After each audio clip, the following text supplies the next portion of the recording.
Dear students, in this chapter on control of microorganisms in foods, part 1, you will learn about the principles and methods of food protection and preservation, which includes physical methods of food preservations like dehydration, freezing, cold temperature and heat treatment. The standards for the number of microbes that is permitted in various foods are specified in our country by Food Safety and Standards Authority of India, that is FSSAI. Every company dealing with food needs to take their approval and adhere to their conditions laid by them. This is mainly to prevent the spoilage of food and to further take care of the consumer's health. They also lay down the standards for the containers, preservatives, nutritional conditions, contaminations and storage. The details of FSSAI law will be dealt in another chapter. Introduction. Nature provides protective covering around the food. It may be in the form of a shell of a nut, dry skin of cereals or thick skin of fruits and vegetables. In animal based foods, the shells of eggs, the rubbery skin or fat layer on meat or fish provides the protection. These protective coverings also prevent or delay microbial colonization and further decomposition. The aim of food protection and food preservation is to prevent contamination and spoilage of food. A number of food preservation methods are used today, has its origin dating back to ancient times. One of the most important ways of preventing food spoilage is by a good handler's hygiene. This includes a set of practices that should be followed by all the personnels involved in handling food at any stage of the food supply process. Food handlers' hygiene in both retail and commercial premises where food and drink is sold to the customers is of critical importance. The same principle should also be practiced at domestic premises. The importance of good hygiene and handlers' hygiene is to prevent the food contamination and spread of disease, to ensure good health of people eating the food, to protect the health of food handlers. All the food handlers should avoid bad habits such as scratching, touching the hair, nose or mouth, having unclean hair, unhealthy and long fingernails. They should also refrain from smoking, coughing or sneezing in the food handling and preparation areas. They should be healthy and should not be carrying any contagious disease like skin infection, diarrhea or sore throats. They should always wash their hands before they enter the premises where food is prepared or handled and after using the toilets. Some of the general principles for preventing food contaminations are: water used in the food preparation should be of a good quality and adhere to the standards specified by FSSAI. All the utensils must be kept clean and covered. All surfaces that come in contact with the food should be well cleaned. The area used for storage, preparation and serving of food should be free of pests, rats and insects. All types of prepared food should be clearly labeled and covered. Food and the utensil should be kept separate from chemicals and poisons. The cloths and handling aids that come in contact with dishes and utensils and that are used to cover the food need to be changed daily and washed in hot water before use. Food preservation means techniques that allow food to be kept for a specified extended period of time without losing nutritional quality. They should also prevent the growth of unwanted microorganisms. The three basic objectives of food preservations are: preservation of contamination of food from damaging agents, preservation or delay of growth of spoilage of microorganisms, delay of enzymatic spoilage due to the presence of naturally occurring enzymes within the food, that is self decomposition. During storage or preserving food, the conditions required for the spoilage system has to be removed. Like we humans, microorganisms also need food and water. Further, They also need a suitable pH and temperature to grow. Hence, food preservation techniques aim to target and limit these requirements.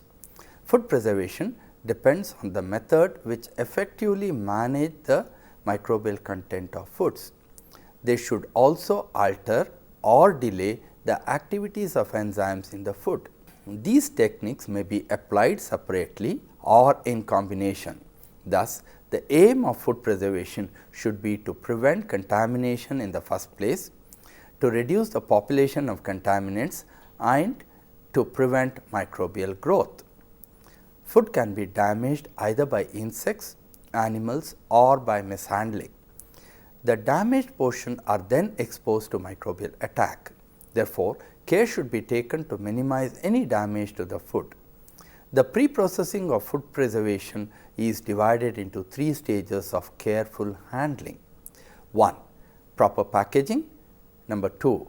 Quick and effective transportation. Number 3. Providing good storage facilities, that is silos for grains and cold storage for fruits and vegetables. Once the food ingredients, that is the raw materials, are properly handled and managed, the next step is food preservation. Food industry adopts several aseptic methods to prevent the contamination of food during processing.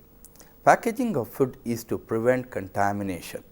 The packaging material may range from simple wrappers to hermetically sealed containers of canned food. Polyethylene bags and moisture-proof wrappings like metal foils, mixture of plastic, paper and foils are commonly used. Various industries determine the process of food preservation based on their requirements. For example, in the canning industry, the microbial load determines the temperature required to process. This is better known as aseptic canning. In the dairy industry, the quality of milk is judged by its bacterial content.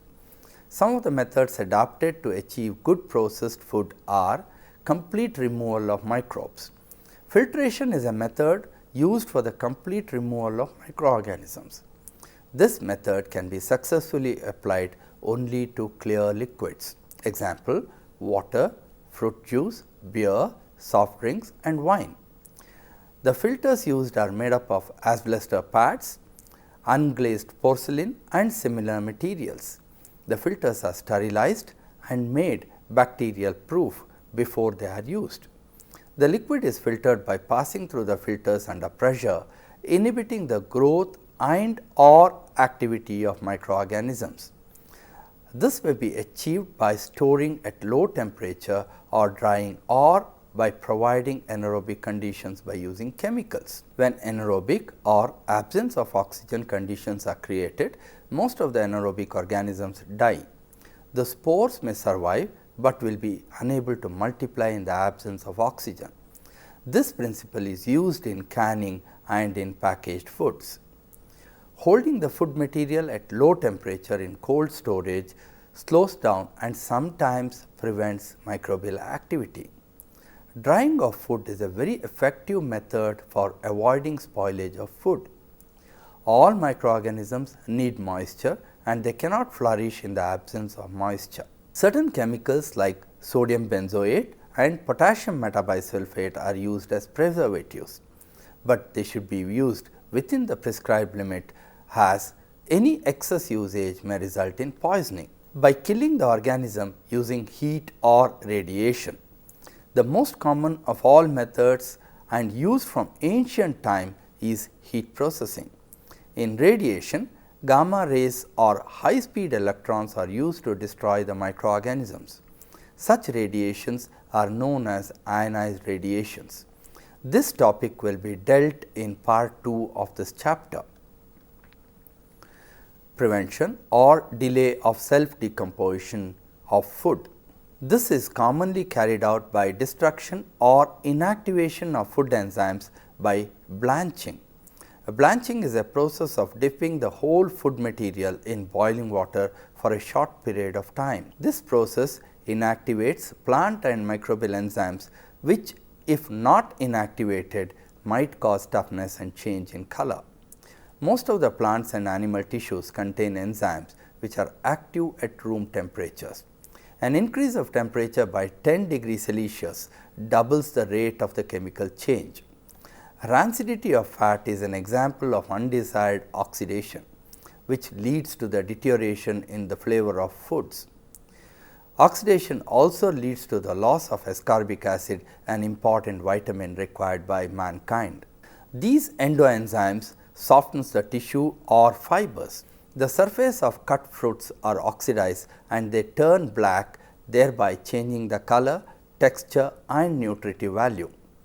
Fruit and vegetables are blanched before freezing to inactivate the oxidative enzymes. Blanching is carried out using hot water or steam, and the time duration of treatment applied varies with the kind of food. Normally, brief heat treatment is supposed to reduce the number of microorganisms on the food, enhance the color of the vegetables such as peas and spinach. They also prevent damage caused by mechanical means, insects and animals. Avoiding of recontamination. Hygienic storage of the finished product, aseptic processing following of HACCP, GMP, ISO 9000, TQM needs to be a part of the production line. Some of the methods in food processing in this are canning. Canning is a process in which over 100 degrees Celsius is used for killing all spoilage organisms and their spores, as well as inactivating the enzymes and sealing in sterile airtight containers. The packaging material for canning can be tin or glass. In this process, the food is sterilized. The objective of sterilization is to destroy all the microorganisms in the food material. This prevents decomposition of the food, which otherwise makes it unattractive or unedible. Sterilization also prevents any pathogenic, that is, disease producing organism from contaminating the food. Pathogenic toxins may be produced during storage of food if certain organisms are still viable. Microorganisms are destroyed by heat, but the amount of heating required for the killing of different organisms varies. Also, many bacteria can exist in two forms, that is, the vegetative or the growing form and the spore or the dormant form. The spores are much harder to destroy by heat treatment than they are in the vegetative forms. It has been found that microorganisms including Clostridium botulinum are destroyed by heat at rate which depends on the temperature. Higher temperature kills spore more quickly.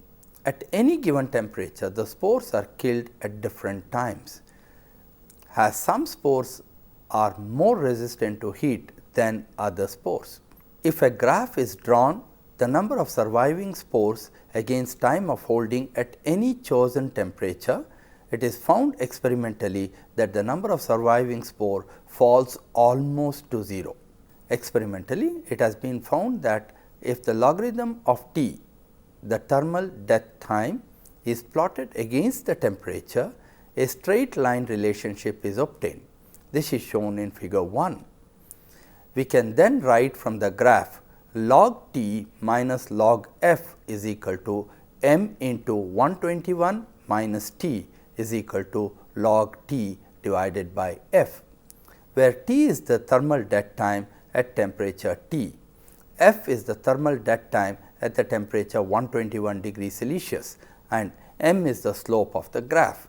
The D value of an organism is the time required in a given medium at a given temperature for a 10-fold reduction in the number of organisms, and the Z value is a measure of the change of the D value with varying temperatures. It is possible to choose values of F and Z to suit specific requirements based on contaminating organisms. Basically, heat treatment can be classified into 3 categories. Pasteurization, that is temperature below 100 degrees Celsius. Pasteurization is a heat temperature that kills part of the microorganism present in the food using the temperature under 100 degrees Celsius. The temperature range is normally from 65 to 75 degrees Celsius. There are 2 ways of pasteurization. HTST, that is high temperature short time pasteurization. Food product is heated at high temperature for a short time For example, milk is heated to 72 degrees Celsius and held for 15 seconds. Second one, LTLH, that is low temperature long time pasteurization. Food product is heated at a lower temperature for a longer period of time. For example, milk is heated at 62.8 degrees and held for 30 minutes. Boiling or heating at about 100 degrees Celsius. Most fruits and vegetables can be preserved for a longer period of time by applying heat at about 100 degrees Celsius. Inherent enzymes which initiate self decomposition can be destroyed after boiling at 100 degrees Celsius. This process is called as blanching. Sterilization, temperatures of 100 degrees or above. This is a process that all the microorganisms are being killed at high temperature or radiation. The time and temperature necessary for sterilization varies with the type of food. Few examples are listed in table 1. Time and temperature required for sterilization of various foods. Type of foods, temperature, duration. Fruit and tomatoes 100 degrees Celsius 30 minutes. Vegetables 116 degrees Celsius 30 to 70 minutes.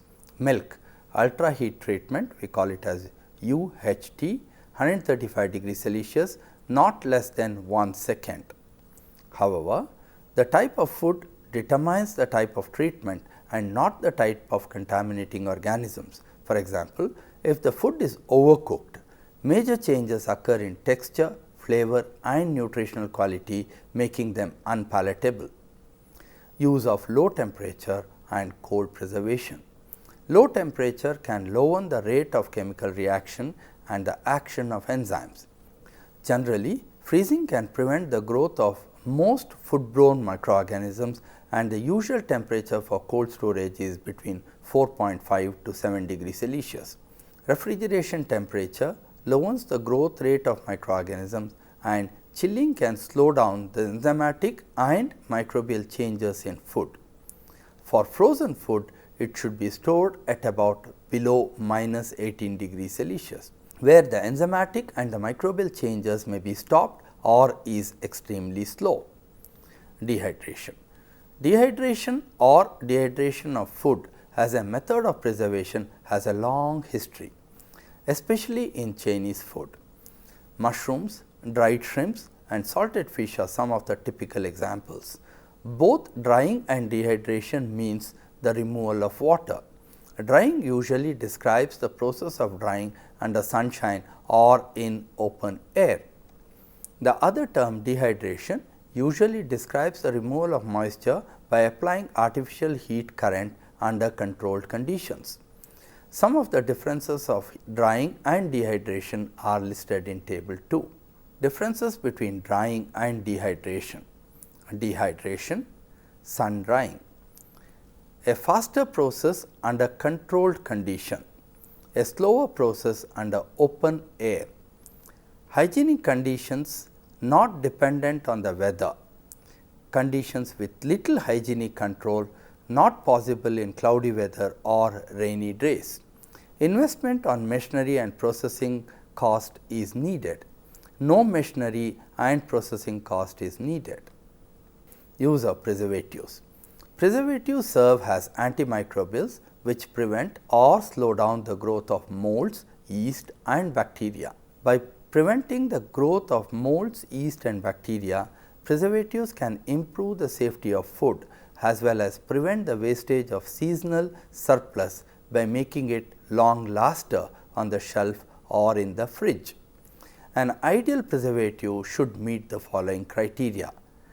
It can inhibit the growth of a wide range of microorganisms, should be non-toxic to humans, should not be expensive, should not affect the flavor, taste or aroma of the food product, should not be inactivated by the food, should not promote the development of resistant microorganisms, should kill rather than inhibit the microorganisms. Some of the common preservatives used in food are listed in table 3.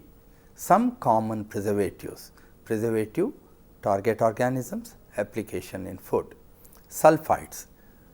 yeast and bacteria, dehydrated fruits and vegetables, wine, juice, sausages. Sodium nitrate, bacteria, meat and meat products, propionic acid, molds, breads, cakes and cheese. Sorbic acid, molds, cheese, cakes, salad dressing and wines. Brining and sugar solution preservation. It means the usage of salt and sugar for food preservation. Sugar binds moisture and thus can preserve food by preventing the growth of microorganisms. However, sugar needs to be used in high concentrations, that is 65% or above. Products such as jams and jellies are preserved by using sugar. Most of the candies, both hard and soft, are preserved using sugar. Salt in high concentrations, that is above 15% to 20%, can prevent the water from being available for bacterial growth. This process is known as reducing the water activity, that is abbreviated as AW. It can slow the growth rate of bacteria and thus the food is preserved. Salt can be used in brine, that is salt water, or applied to food directly. Most common salt used for food preservation is sodium chloride or common salt. Pickling. It is a process in which use of acids, that is vinegar or citric acid, spices, brine are in combination, that is hurdle technology, which will be dealt in part 2 of food preservation. This treatment lowers the pH and thus inhibits the growth of many microorganisms. It is more effective against yeast and bacteria than molds. About 20% vinegar, that is acetic acid, prevents the spoilage of most products. It is used in the preservation of pickles, sauces and chutney. Another acid, citric acid, is also used in the preservation of certain fruits and vegetables. Products of jam, jellies, squashes may contain citric acid. It lowers the pH of the food products and can prevent the growth of molds. Conclusion. In this chapter, we try to understand the commonly used process of food preservation. Most of these techniques are widely used in home or cottage industry levels with minimum machineries. The main intention are to see that the uncooked food, that is raw materials, are handled carefully. Further, the basic principles of hygiene are to be practiced. Methods like cooking at high temperature and keeping them in closed containers, storing the cooked food at low temperatures are common practices at home levels. Understanding the D and the Z value required for preventing the contamination and the temperatures to which the food can be taken without losing its organoleptic characters are important. Many of the foods that we use in our common day-to-day life are processed in these manners. Example, milk, papad, pickle, jam, etc. Dear viewers, the more modern technologies that the industries adopt to handle large quantity of food will be taken up in part 2 of food preservation. Thank you.